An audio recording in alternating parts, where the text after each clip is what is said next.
you know, a lot of classic rock albums, they have cool intros. The song in itself, you know, it's like a homage to like Dario Argento and John Carpenter. They're like old school horror movies. It's got that synthy vibe, and it's yeah, it's nice and neat.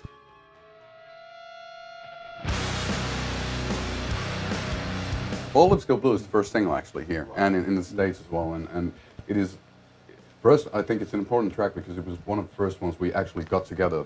The track through which we realized that where the album was going, you know, with the really knucklehead riff we kind of ripped off from Cathedral, Bless Lee, and then having the really melancholy, super weepy, kind of wimpy.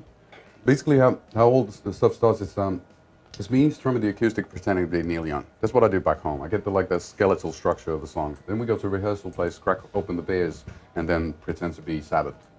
No, you know, it's a nasty process, and it's like killing your darlings kind of a thing. You know, I'm being all sentimental and there's forlorn lyrics and being all romantic back home, and then the dudes just come in and fart in your pillow and give you a pink eye. You know? Yeah, indeed. And then we mess about. We always, you know, it takes a long time to get a song together because we try it slow and we try it super fast and we try, you know, all the different versions possible. But I think everybody you know, all the bands don't do that at the end of the day.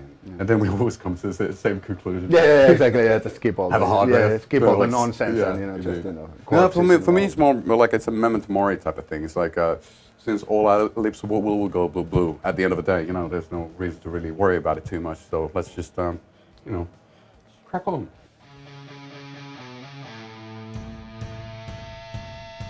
The title is a hats off to Aleister Crowley. Of course, you have to have one. He had a book called Magic Without Tears. So, as a big fans of Led Zeppelin, through you know, Jimmy Page's fascination towards Aleister Crowley, you know, we kind of like, or at least I got into the idea that you got to be at least pseudo-satanic to play rock and roll. Yeah.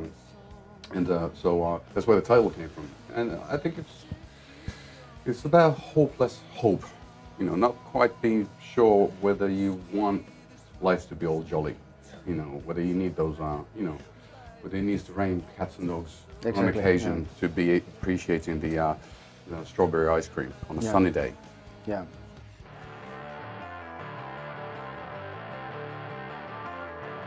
It's probably the most chaosy and the kind of grittiest sounding song with me. It's just, it's one of those things that you just go into a rehearsal place, 8 hours later, you can't really remember what you've done, but there's this tape in your hand and you're like, oh Lord, this is what we did. And I think good rock and roll is like that. You lose yourself in music and it becomes this like, you know, transcendental meditation type of thing. Like a purple haze. Yeah, indeed. But, well, and beer had nothing to do with that. But, yeah, Now Will Be the End of You, that's about the singer having a conversation with love, if love would be an entity. So love is kind of threatening the singer, saying that I will be the end of you. And I'm saying to love that, okay, give me all you got, and we'll see what happens. So it's kind of like a power struggle, as it should be, because you need drama.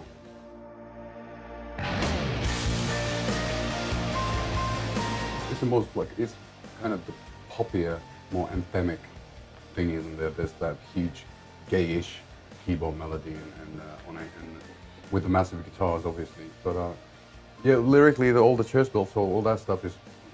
I wrote about the beginning of Sabbath's first album. So since we were talking about the title for the album being homage to our idols, you know, so a lot of lyrics in that song reference to songs that are very important to me. But at the same time, there's an underlying story. Since actually on the day I wrote it, there was thunder roaring. You know, but no church bells. I don't think so. No, I actually had my ringtone was church bells.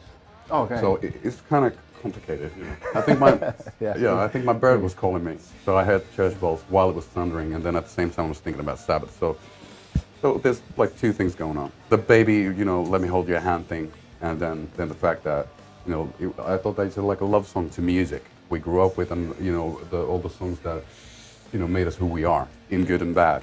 The Neil and Mom, that's such a classic rock imagery. Tim Palmer hated it. He was like, oh, really? Isn't that a bit old? But that's Hand of Doom. No, well, it could be Hand of Doom, okay, Sabbath again. But for me, what it means is the needle of the vinyl arm. So, yeah. Or perhaps a tattoo needle, or you know. Well, it could be like a you know, crotcheting needle. That's how I can like. That's how I kind of like. I was thinking, you know, life as a vinyl. You know, you can like put the needle on, and then you don't want to shake it too much so it doesn't skip. But it does skip when you mess about, when you fuck up, and then at some point it ends, and you're trying to rewind it and change the tempo, and you know, from 78 to 33 and everything in between. So there's a lot of that kind of stuff. You know, with the actual vinyl player, the actual music I've listened to on vinyl, and it's just for me, I've found it like. For me, it was a new angle. It's funny how people always assume the worst. You know, when there's a needle, it always has to be like, you know. Well, it could be. It could be that too, but yeah, it could be the blood tests. yeah, Yeah, yeah, indeed. Yeah. I don't have Hep C.